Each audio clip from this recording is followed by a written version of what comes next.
ಧರ್ಮಸ್ಥಳ ಕ್ಷೇತ್ರದ ವಿರುದ್ಧ ಷಡ್ಯಂತ್ರ ಆರೋಪ ಬಿಜೆಪಿಯಿಂದ ಧರ್ಮಸ್ಥಳ ಚಲೋ ಮುಂದುವರೆದಿದೆ. ರಾಜ್ಯಾದ್ಯಂತ ಬೀದಿಗಿಳಿದಿದ್ದಾರೆ ಧರ್ಮಸ್ಥಳ ಭಕ್ತರು. ಬೆಂಗಳೂರು ದಕ್ಷಿಣ ಕ್ಷೇತ್ರದಿಂದ ಧರ್ಮಸ್ಥಳ ಯಾತ್ರೆ ಸುಮಾರು 400 ಕಾರುಗಳಲ್ಲಿ ಬಿಜೆಪಿ ನಾಯಕರು ಯಾತ್ರೆ ಶುರು ಮಾಡಿದ್ದು, ಜೆಡಿಎಸ್ ನಾಯಕರು ಕೂಡ ಧರ್ಮಸ್ಥಳ ಯಾತ್ರೆ ಶುರು ಮಾಡಿಕೊಂಡಿದ್ದಾರೆ.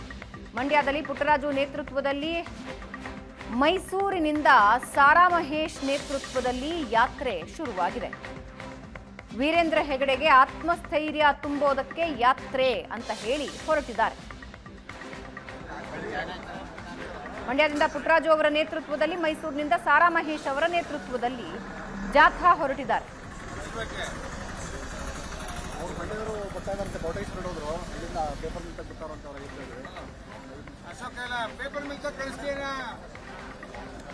ಅಶೋಕ ಪೇಪರ್ ಮಿಲ್ ಅಂತ ಕಳಿಸ್ತೀಯ ಅಂದೆ, ಮಂಡ್ಯದವರು ಬರ್ತಾವ್ರೆ ಅಲ್ಲಿಗೆ.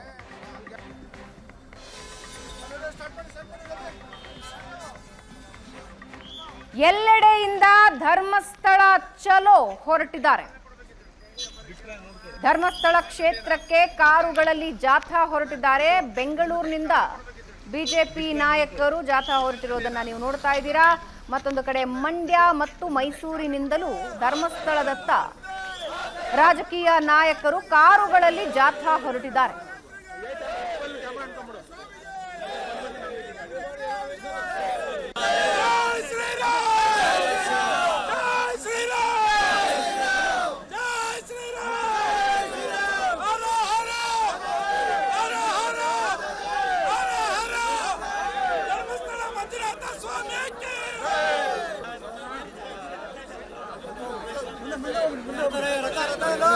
ಇವತ್ತು ನಮ್ಮ ಆಗ್ರಹ ಇದೆ, CBI ತನಿಖೆ ಆಗಬೇಕು, ಅದಕ್ಕೆ ರಾಜ್ಯ ಸರ್ಕಾರ ಸಮ್ಮತಿ ಕೊಡಬೇಕು.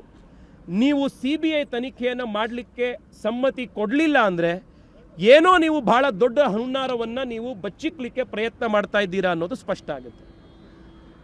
ಕಡೆಯದಾದಂಥ ಪ್ರಶ್ನೆ, ಕಡೆಯದಾದಂಥ ಒಂದು ವಿಷಯ ಮುಖ್ಯಮಂತ್ರಿಗಳಿಗೆ ಕೇಳೋದು ಅಂತಂದರೆ,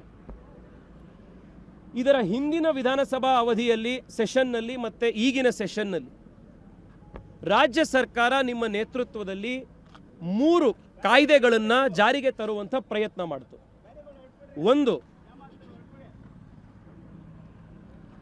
ನಮ್ಮ ಕರಾವಳಿ ಭಾಗದಲ್ಲಿ ಆಂಟಿ ಕಮ್ಯುನಲ್ ಟಾಸ್ಕ್ ಫೋರ್ಸನ್ನು ಶುರು ಮಾಡ್ತೀವಿ ಅಂತ ಬಂದರು.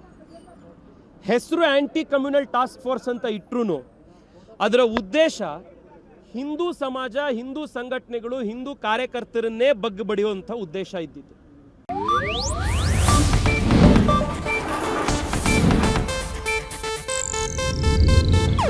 ಇದು ಏಷ್ಯಾನೆಟ್ ನ್ಯೂಸ್ ನೆಟ್ವರ್ಕ್ ಪ್ರಸ್ತುತಿ.